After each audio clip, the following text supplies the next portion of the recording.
Hello viewers. Welcome to Mid Mystery. North கொரியால வாழ்ற மக்கள் எவ்வளவு தூரம் கஷ்டங்களை அனுபவிக்கிறாங்க அப்படின்ற எக்கச்சக்கமான வீடியோ நம்ம சேனல்ல போட்டுருக்கோம். சோ அப்படிப்பட்ட நார்த் கொரியால இருந்து தப்பிக்கிறதுன்றது சாதாரணமான விஷயம் கிடையாது. ஆனா அப்படிப்பட்ட நார்த் கொரியால இருந்து கிட்டத்தட்ட 2 தடவை ஒரு பெண்மணி தப்பிச்சிருக்காங்க அப்படினா அதை உங்களால நம்ப முடியுதா என்ன? நல்லா இமேஜின் பண்ணிக்கோங்க, ஒரு தடவை இல்ல 2 தடவை தப்பிச்சிருக்காங்க அப்படினா அவங்களுடைய கட்ஸ் எவ்வளவு தூரம் இருந்திருக்கும், அவங்க எவ்வளவு தூரம் முயற்சித்திருப்பாங்க அப்படின்றத நீங்களே இமேஜின் பண்ணிக்கோங்க. எஸ், இன்னைக்கு வீடியோல அந்த பெண்மணியோட இன்கிரெடிபிளான எஸ்கேப்பிங் ஸ்டோரி தான் பார்க்க போறோம். இந்த வீடியோ உண்மையிலே செம்ம இன்ட்ரெஸ்டிங்கா இருக்கும். அதை பார்க்கறதுக்கு முன்னாடி நம்ம சேனலோட 5 சப்ஸ்கிரைப் பண்ணாம பார்த்துடலாம்.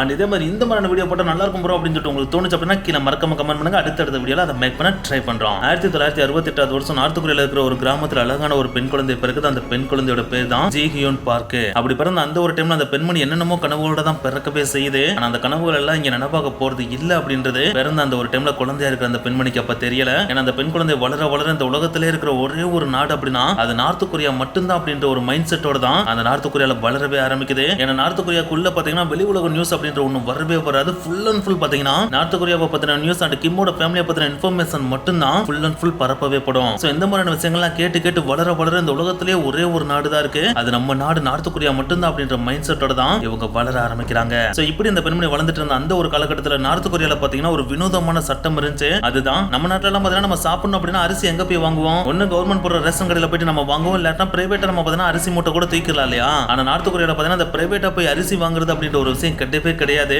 அங்க கவர்மெண்ட் மட்டும் தான் அரிசி கொடுக்கவே செய்வாங்க. அந்த அரிசியை வாங்கி தான் நம்ம சமைக்கவே முடியும். இதுல என்னடா பெருசா வினோதமா இருக்கு, இது நல்ல விஷயம் தான்டா அப்படின்னு சொல்லிட்டு நீங்க யோசிக்கலாம். ஆனா இங்கதான் ஒரு மிகப்பெரிய பிரச்சனையே இருக்கு. ஏன்னா அப்படி கவர்மெண்ட் கொடுக்குற அந்த ஒரு அரிசியை பார்த்தீங்கன்னா தாராளமான மக்களுக்கு கொடுக்கவே மாட்டாங்க. ஒவ்வொரு ஃபேமிலியில இருக்கிற மெம்பர்ஸுக்கு ஏத்த மாதிரி தான் கம்மியான அளவுல தான், ரொம்ப ரொம்ப கம்மியான அளவுல தான் அரிசி கொடுக்கவே செய்வாங்களாம். இன்னும் கொஞ்சம் எக்ஸாக்டா சொல்லணும் அப்படின்னா ஒரு வீட்டுல ஒரு ஹவுஸ் ஒய்ஃப் இருக்காங்க அப்படின்னா அவங்களுக்கு ஒரு நாளைக்கு 300 கிராம் அப்படின்ற மாதிரி அரிசி கொடுக்கவே செய்வாங்க. அதே அந்த வீட்டுல ஸ்கூலுக்கு போற ஒரு பையன் இல்லாட்டினா பொண்ணு இருந்தாங்க அப்படின்னா அவங்களுக்கு ஒரு நாளைக்கு 300 கிராம் அரிசி கொடுப்பாங்க. அதே ஹை ஸ்கூலுக்கு போற பொண்ணு இல்லாட்டினா பையன் இருந்தாங்க அப்படின்னா அவங்களுக்கு 400 கிராம் அரிசி கொடுப்பாங்க. அதே யூனிவர்சிட்டிக்கு போற யாராச்சும் ஒருத்தங்க இருந்தாங்க அப்படின்னா அவங்களுக்கு 600 கிராம் அரிசி கொடுப்பாங்க. அதே ஒர்க்கர் யாராச்சும் இருந்தாங்க அப்படின்னா அவங்களுக்கு ஒரு நாளைக்கு 900 கிராம் அரிசி கொடுப்பாங்க. சோ இந்த மாதிரி அளந்து கொடுக்குற இந்த ஒரு அரிசி வச்சு அவங்க ஒரு நாளைக்கு 14 சாப்பிட்டாகணும். நம்ம இதை கேட்கறதுக்கு நல்லா தான் அரிசி கொடுக்குறாங்க, இதுல என்னடா பெருசா பிரச்சனை வரப்போகுது அப்படின்னு சொல்லிட்டு நீங்க கேட்கலாம். ஆனா ஒரு ஆளுக்கு ஒரு நாளைக்கு 300 கிராம் அப்படின்னா ஒரு வேளைக்கு 100 கிராம் அப்படின்ற மாதிரி தான் பிரிச்சு சாப்பிட முடியும் இல்லையா? சோ அந்த 100 கிராம் எந்த அளவுக்கு வயிற்றுக்கு பத்தும் அப்படின்றத நீங்களே இமேஜின் பண்ணிக்கங்க. அதுவும் இந்த மாதிரி அரிசி கொடுக்கறது பாத்தீங்கன்னா 15 நாளைக்கு ஒரு தடவை அரிசி கொடுக்கவே செய்வாங்க. அப்படி கொடுக்குற அந்த ஒரு அரிசி அவங்க பார்த்து சமைச்சு சாப்பிட்டா மட்டும் தான் 3 வேளையும் பிரிச்சு சாப்பிட முடியும். சப்போஸ் ஒரு வேளை அவங்க அளவுக்கு அதிகமா சாப்பிடுன்னு சொல்லிட்டு சாப்பிட்டுட்டாங்க அப்படின்னா அடுத்த வேளை சாப்பிடுறதுக்கு அரிசி இல்லாத ஒரு சிச்சுவேஷன்ல தான் இந்த ஒரு பெண்மணி வளரவே செய்யறாங்க.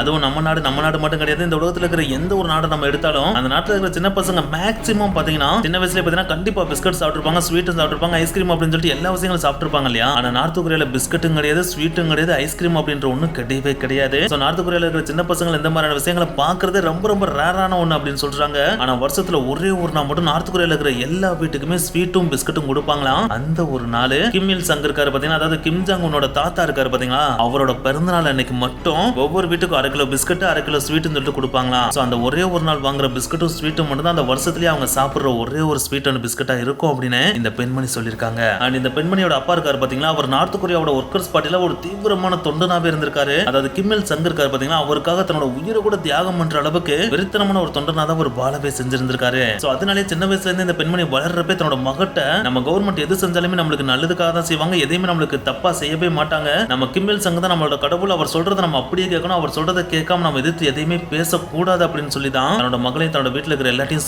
சொல்லி வளர்ப்பாராம். சோ இப்படியே பாத்தீங்கன்னா வருடங்கள் ஓடுது. நம்ம ஜி ஹியோன் பார்க்குக்கு பாத்தீங்கன்னா 22 இருந்து 25 வயசும் ஆகுது. இந்த வயசு ஆகுற அந்த ஒரு டைம்ல பாத்தீங்கன்னா நார்த் கொரியன் கவர்மெண்ட் திடீர்னு ஒரு முடிவு எடுக்கிறாங்க. அந்த ஒரு முடிவு ஒட்டுமொத்த நார்த் கொரியாவையுமே வேற லெவல்ல பாட்டி வதைக்குது அப்படின்னு தான் சொல்லியானோ. எஸ், அது வரைக்கும் வடகொரியால ரேஷன் முறையில கவர்மெண்ட் கொடுத்துட்டு இருந்த அந்த ஒரு ரைஸ் இருக்கு பாத்தீங்களா, அந்த ஒரு ரைஸை திடீர்னு இனிமேல் மக்களுக்கு கொடுக்க மாட்டோம் அப்படின்னு சொல்லிட்டு ஸ்டாப் பண்றாங்க.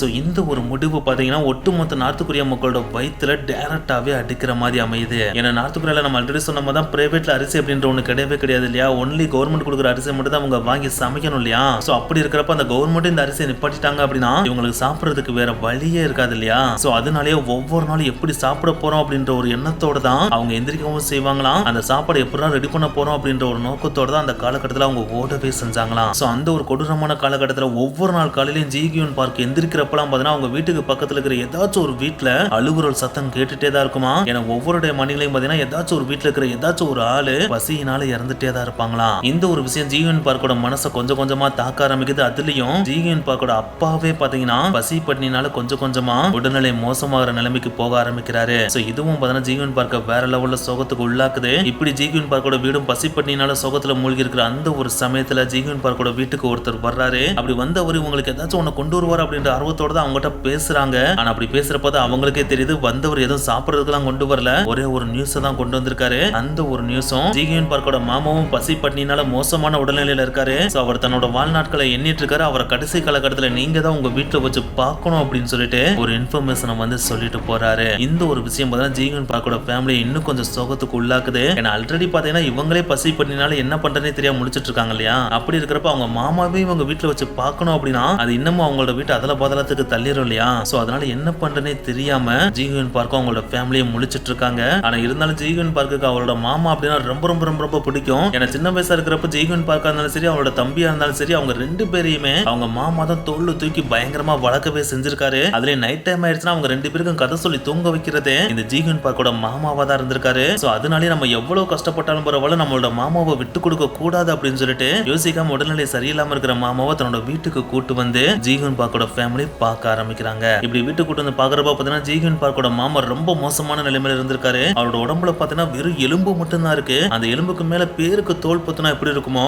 அந்த ஒரு அப்பியரன்ஸ்ல தான் ஜி ஹியூன் பார்க்கோட மாமாவே இருந்திருக்காரு. சோ அவரை பாக்குறப்ப அவங்க வீட்டுல இருக்கிற எல்லாருக்குமே நல்லாவே தெரிஞ்சிருச்சு இவர் ரொம்ப சீக்கிரமாவே இறந்து போயிருவார் அப்படின்றது. எஸ் அவங்க எதிர்பார்த்த மாதிரியே எக்ஸாக்டா அவங்க வீட்டுக்கு கூட்டு வந்து 7வது நாள் பாத்தீங்கன்னா ஜி ஹியூன் பார்க்கோட மாமா இறந்து போயிடுறாரு. சோ அப்படி அவர் இறந்த அந்த ஒரு இறப்பு ஜி ஹியூன் பார்க்கின் ஜி ஹியூன் பார்க்கோட அப்பாவோட மனசை வேற மாதிரி மாத்துது. எஸ் அது வரைக்கும் பாத்தீங்கன்னா ஜி ஹியூன் பார்க்கோட அப்பா ஒர்க்கர்ஸ் பார்ட்டில தீவிரமான தொண்டனா இருந்து கிம் ஃபேமிலிக்கு வேற லெவல்ல சேவை செஞ்சுட்டு இருந்தாரு இல்லையா. அவங்க தான் நம்மளுக்கு கடவுள், அவங்க படியில இருக்கிறத நம்ம சாப்பிடணும் அப்படின்ற மாதிரி தானே அவர் மைண்ட் செட்ல இருந்தாரு. ஆனா இப்ப ஜி ஹியூன் பார்க்கோட மாமா பசி பட்டினால இறந்ததும் இவங்களோட ஃபேமிலியும் ஒட்டு மொத்தமா பசி பட்டினால அவதிப்பட்டு இருக்கதும் அவங்க வீட்டுக்கு பக்கத்துல இருக்கிற எல்லா குடும்பங்களுமே பசி பட்டினால அவதிப்பட்டு இருக்கிற இந்த ஒரு விஷயம் பாத்தீங்கன்னா ஜி ஹியூன் பார்க்கோட அப்பாவோட மனசை கம்ப்ளீட்டா சேஞ்ச் பண்ணுது. என்னடா அவங்க கவர்மெண்ட் நடத்துறாங்க, நம்ம நாட்டுல இருக்கிற மக்கள் எல்லாமே பசி பட்டினால இறந்துட்டு இருக்காங்க, கவர்மெண்ட் இதை பார்த்துட்டு சும்மா தான் இருக்காங்களே தவிர மக்களுக்கு அரிசி அப்படின்ற ஒண்ணு தரவே மாட்டேன்றானுங்க. அதுலயும் நான் ஒர்க்கர்ஸ் பார்ட்டில வேற தொண்டனா இருக்கேன், தொண்டனா இருக்கிற என்னோட ஃபேமிலியவே இவங்க பார்க்க மாட்டேன்றாங்க அப்படின்னா சராசரி மக்கள்லாம் எவ்வளவு தூரம் கஷ்டப்படுவாங்க. அப்படி கஷ்டப்படுறப்ப இவங்க எல்லாம் நம்மளுக்கு கடவுளா இருக்க முடியுமா?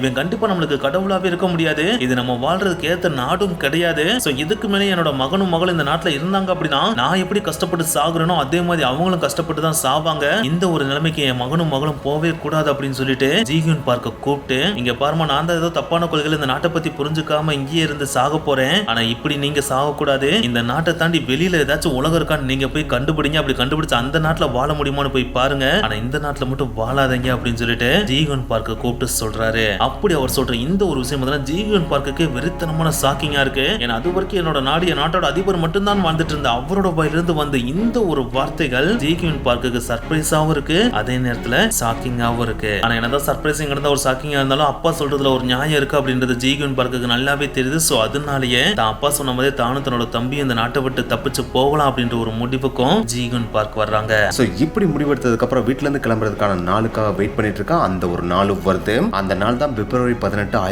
1998. சோ அந்த ஒரு நாள்ல அவங்க வீட்டுல கடைசியா இருந்த கொஞ்சோண்டு அரிசி எடுத்து சோறாக்கி வச்சுட்டு அந்த சின்ன பவுல அவங்க அப்பாட்ட கொடுத்து இதுதான்ப்பா நம்ம இருக்க கடைசி அரிசி, இதை சாப்பிட்டுட்டு சேஃபா இருங்க அப்படின்னு சொல்லிட்டு அங்க இருந்து கிளம்புறா. அப்படி கிளம்புனதுக்கு அப்புறம் உடனே அந்த நாட்டுல இருந்து தப்பிக்கிறது அவங்களோட பிளான் கிடையாது. ஒரு 2 இருந்து 3 நாள் அங்கிட்டு இங்கிட்டு சுத்திட்டே தெரிஞ்சுட்டு யாருக்குமே சந்தேகம் வராத மாதிரி தப்பிக்கிறது தான் இவங்களுடைய பிளானாவே இருந்துச்சு. சோ அதன்படி கிட்டத்தட்ட 3 நாட்கள் அங்கிட்டு இங்கிட்டு சுத்தி தெரிஞ்சுட்டு 4வது நாள் தப்பிக்கிறதுக்கு ரெடி ஆகுறா. அதாவது பிப்ரவரி 22, 1998 வருஷம் ஜி ஹியூன் பார்க் தப்பிக்கிறதுக்கு ரெடி ஆகுறாங்க. அன்னைக்கு டேல இவங்க தப்பிக்கிறதுக்கான பிளான் ரொம்பவே சிம்பிள் தான். முதல் நார்த் கொரியா அண்ட் சீனா பார்டர்ல சீக்கிரட்டா வெயிட் பண்ணிட்டு இருக்க தன்னுடைய தம்பியை போய் சந்திக்கணும். அப்படி மீட் பண்ணதுக்கு அப்புறம் அந்த பார்டர்ல கம்மியான டிஸ்டன்ஸ் இருக்க பகுதியை அடைஞ்சு அங்க இருந்து சீனாக்கு மிட் நைட்ல தெரிச்சு ஓடுறதா இவங்களுடைய பிளானேவும். சோ இவங்க பிளான் போட்ட மாதிரி அவங்க தம்பியை மீட் பண்ணிடுறாங்க. பார்டர்ல கம்மியான டிஸ்டன்ஸ் இருக்க பிளேஸையும் ரீச் பண்ணிடுறாங்க.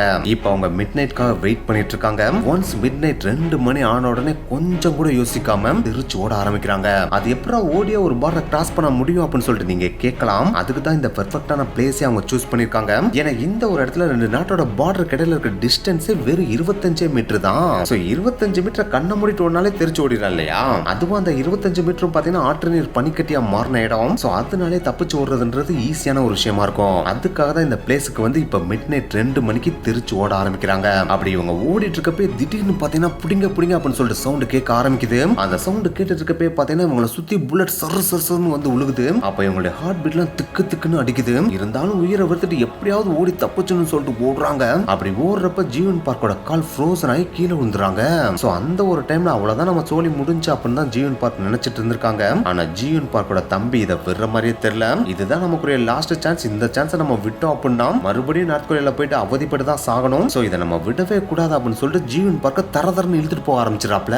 அப்படி ஓடி ஃபைனலா சீனா பார்டரையும் ரீச் பண்ணிடுறாங்க. ஒன்ஸ் இவங்க சீனா பார்டர் ரீச் பண்ணோன்னே சீனாக்குள்ள எல்லாம் நார்த் கொரியன் மிலிட்டரியால துப்பாக்கி சுட முடியாது இல்லையா? சோ அதனாலே சீனா பார்டருக்குள்ள சுடாம அந்த ரிவர்லயே சுட்டுட்டு இருக்காங்க. அப்படி இவங்க சுட்டுட்டு இருந்த அந்த டைம்ல ஜீவன் பார்க்க அவங்களுடைய தம்பியும் சீனா பார்டர்ல இருக்க ஒரு வீட்டையும் ரீச் பண்ணிடுறாங்க. அப்படி அந்த வீட்டை ரீச் பண்ணதுக்கு அப்புறம் அந்த வீட்டோட கதவையும் தட்டுறாங்க. அப்படி தட்டுற கதவை அந்த வீட்டுக்குள்ள இருந்து ஒரு நபர் வந்து திறக்கவும் செய்றாரு. அப்படி திறந்தவர் டக்குன்னு இவங்க 2 பேரும் கையை பிடிச்சு உள்ள இழுத்துட்டு அந்த கதவை டக்குன்னு மூடிறாப்ல. மூடினதோட மட்டும் இல்லாம நீங்க நார்த் கொரியால இருந்து தப்பிச்சு வந்திருக்கீங்க, ஏதாவது சாப்பிட்டீங்களா அப்படின்னு சொல்லிட்டு கேக்குறாப்ல. இப்படி இவர் கேக்குறத பார்த்தோன்னே ஜீவன் பார்க்கும் அவருடைய தம்பிக்குனாலும் செம்ம ஷாக்கு. ஏன்டா இது சைனாக்காரங்க யாருமே நம்மள வீட்டுக்குள்ள கூட விட மாட்டாங்கன்னு நினைச்சோம். ஆனா இவர் நம்மள வீட்டுக்குள்ள விட்டதோட மட்டும் இல்லாம சாப்பிட்டீங்களான்னு வேற கேக்குறாப்ல. யாரா இவர் அப்படின்னு சொல்லிட்டு யோசிக்கிறாங்க. அப்படி இவங்க யோசிக்கிறப்ப தான் நான் ஒரு கொரியன் சைனீஸ், நீங்க படுற கஷ்டம்லாம் எனக்கும் நல்லாவே தெரியும், அதனாலதான் நான் உங்களுக்கு ஹெல்ப் பண்றேன் அப்படின்னு சொல்லிட்டு அந்த வீட்டுக்காரர் சொல்றாப்ல.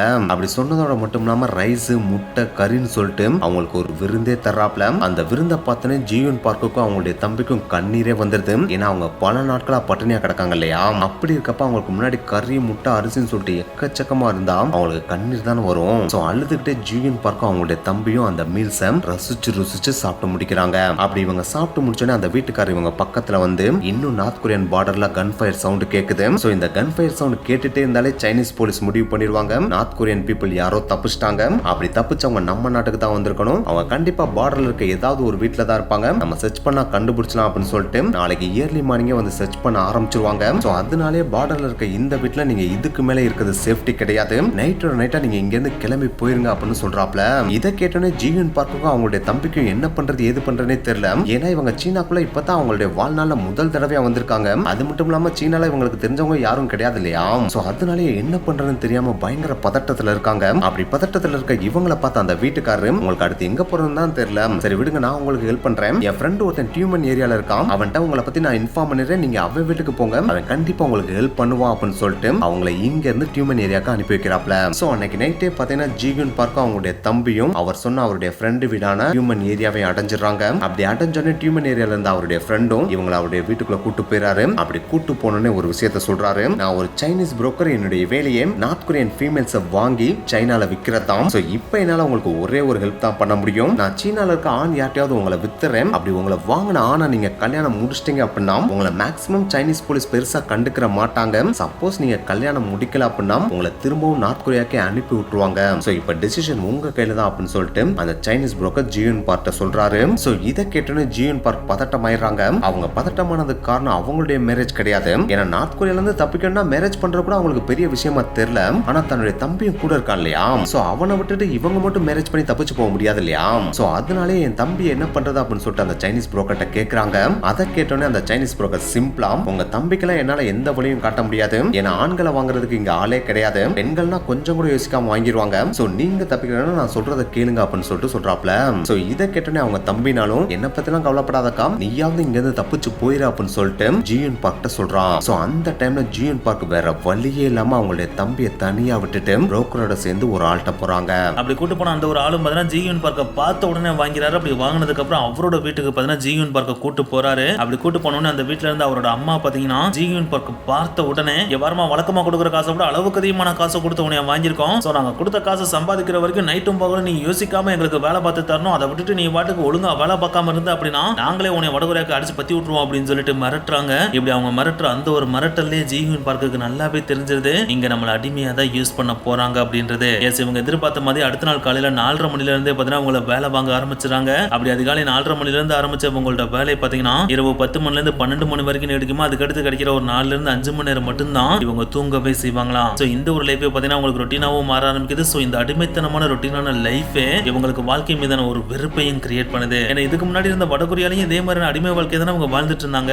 சோ அந்த ஒரு வாழ்க்கைக்கும் இந்த ஒரு வாழ்க்கைக்கும் ஒன்னும் பெருசா டிஃபரன்ஸே இல்லையடா. அப்புறம் இதுக்குள்ள நம்ம இவ்வளவு தூரம் கஷ்டப்பட்டு தப்பிச்சு வரணும். இங்க இருக்கிற ஒரே ஒரு நல்ல விஷயம் நம்மளுக்கு கொஞ்சம் சாப்பாடு கிடைக்குது. அதை தவிர்த்து பார்த்தோம் அப்படின்னா இதுவும் அதுவும் ஒரே வாழ்க்கை தான். அதுக்கு நம்ம வாழாமே இருக்கலாம், நம்ம பேசாம செத்து போயிடலாம் அப்படின்னு சொல்லிட்டு ஒரு முடிவுக்கும் வர்றாங்க. ஆனா அப்படி இவங்க முடிவு பண்ற அந்த ஒரு சமயத்துல இவங்க பிரெக்னன்ட் ஆயிடுறாங்க. அந்த பிரெக்னன்ட்டுக்கு காரணமே இவங்களை வலை கொடுத்து வாங்கினா பாத்தீங்கன்னா அவன் தான் காரணமா இருக்கான். சோ அந்த ஒரு டைம்ல நம்ம செத்து போயிட்டோம் அப்படின்னா நம்ம வயித்துல இருக்கிற குழந்தையும் சேர்ந்து இறந்து போயிடும். சோ இனிமேல் நம்ம குழந்தைக்காகவாச்சும் வாழணும் அப்படின்னு சொல்லிட்டு சூசைடல் முயற்சியை கைவிட்டுட்டு அதுக்கடுத்து அந்த குழந்தைக்காக வாழ ஆரம்பிக்கிறாங்க. இப்படியே மாதங்கள் ஓடுது. கடைசி அவங்க குழந்தையும் பெற்றெடுக்கிறாங்க. அப்படி பெற்றெடுக்கிற அந்த ஒரு குழந்தை அழகான ஆண் குழந்தையா இருக்கு. சோ இந்த மாதிரி இவங்களுக்கு ஆண் குழந்தை பிறந்துருச்சு அப்படின்றது தெரிஞ்ச உடனே ஜீகின் பார்க்க வாங்கிட்டு வந்து அவங்க பிரெக்னன்ட் ஆகிறதுக்கு காரணமா இருந்த அவன் இருக்கான் பாத்தீங்களா, அவன் அந்த குழந்தைய வாங்கிட்டு நான் போய் விற்க போறேன் அப்படின்னு சொல்லிட்டு கிளம்ப போறான். இதை பார்த்த உடனே ஜீகின் பார்க்க யார் குழந்தைய யார்டா விற்க போறது, ஏதோ நீ காசு கொடுத்து வாங்கிட்ட அப்படின்றதுக்காக நான் உனக்கு அடிமையா வேலை செஞ்சுட்டு இருக்கேன். ஆனா அந்த ஒரு அடிமைத்தனத்துக்கு என் குழந்தையெல்லாம் விட்டு கொடுக்க முடியாது. ஒழுங்கு முறையதை என் குழந்தைய என் கையில கொடுத்துரு, இல்லாட்டினா உன்னை நானே கொண்டு போட்டுருவேன்னு சொல்லிட்டு மிரட்டுறாங்க.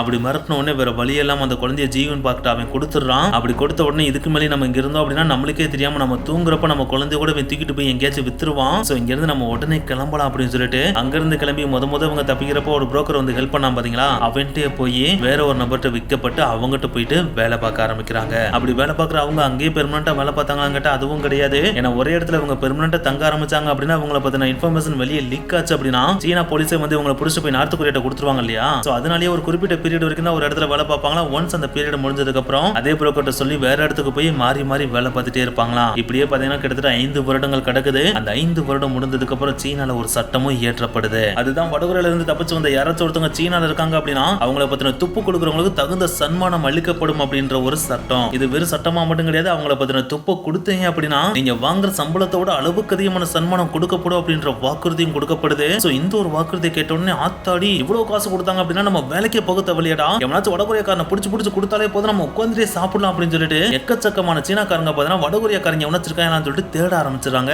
சோ இப்படி தேடினதோட கெட்ட விஷயமா ஒரு நாள் பாத்தீங்கன்னா ஜீகன் பார்க் தங்கியிருக்க இடத்த பத்தின துப்பையும் கொடுத்துடுறாங்க. அப்படி கொடுத்ததுக்கு அப்புறம் ஒரு நாள் நள்ளிரவு ஜீகன் பார்க் வேலை பார்த்துட்டு இருக்கிற அந்த ஒரு இடத்துக்கு 2 தடிச்ச போலீஸ் போய் நிக்கிறாங்க. அப்படி அவங்க வந்து நிக்கிறத பார்த்த உடனே ஜீகன் பார்க்கு ஒரு மாதிரி சிவரிங் ஆக ஆரம்பிச்சிருது. சோ அப்படி சிவரிங் ஆன அந்த ஜீகன் பார்க்க பார்த்து 2 போலீஸ் ஆபீசர்ஸ், ஏமா நீ என்ன நாட்டுக்குரியா பண்ணா, நீ எப்படி இந்த நாட்டுக்குள்ள வந்த, நீங்க வந்ததே சட்டப்படி குற்றம், உடனே நீ வா ஜெயிலுக்கு போகணும் அப்படின்னு சொல்லிட்டு கூப்பிடுறாங்க. அப்படி கூப்பிட்ட உடனே ஜீவன் பார்க்க என்ன பண்றேனே தெரியாம, சார் என்ன சார் இப்படி சொல்றீங்க, எனக்கு ஒரு பையன் இருக்கா, அவனை விட்டுட்டு நல்லா வர முடியாது சார் அப்படின்னு சொல்லிட்டு கெஞ்சுறாங்க. ஆனா அதுக்கான சீனா போலீஸ் உன் பையன் இருக்கான்றதுக்காக உன்னை அரெஸ்ட் பண்ணாமலாம் இருக்க முடியாது, வேணா கடைசியா வா உன் பையனை போய் நம்ம பார்த்துட்டு நீ ஜெயிலுக்கு போலாம் அப்படின்னு சொல்லிட்டு ஜீவன் பார்க்க அவங்க பையன்ட்ட கூட்டு போறாங்க. அப்படி கூட்டு போன உடனே ஏன்பா நீ தான் உங்களோட பையனா, கடைசியா உங்க அம்மா பாத்துக்க, இதுக்கப்புறம் நீ உங்க அம்மா பார்க்க முடியாது, நாங்க உங்களை ஜெயில போட போறோம், அதுக்கடுத்து நார்த் கொரியாக்கு அனுப்பிடுவோம் அப்படின்னு சொல்லிட்டு அந்த பையன்ட்ட போலீஸ் சொல்றாங்க. ஆனா இவங்க சொல்ற எந்த ஒரு விஷயமும் அந்த பையனுக்கு சுத்தமா புரியவே இல்லை. ஏன்னா அந்த ஒரு டைம்ல அந்த பையனுக்கு வெறும் 5 வயசு தான் ஆகுது. சோ அதனால என்ன பண்றதுன்னு தெரியாம அம்மான்னு அழுக மட்டும் தான் செய்யறான். அப்படி அவன் அழுதுட்டு இருக்கிற அந்த ஒரு டைம்ல ஜீவன் பார்க்க அந்த பையனை போய் கட்டி பிடிச்சி இவங்களும் அழுகுறாங்க.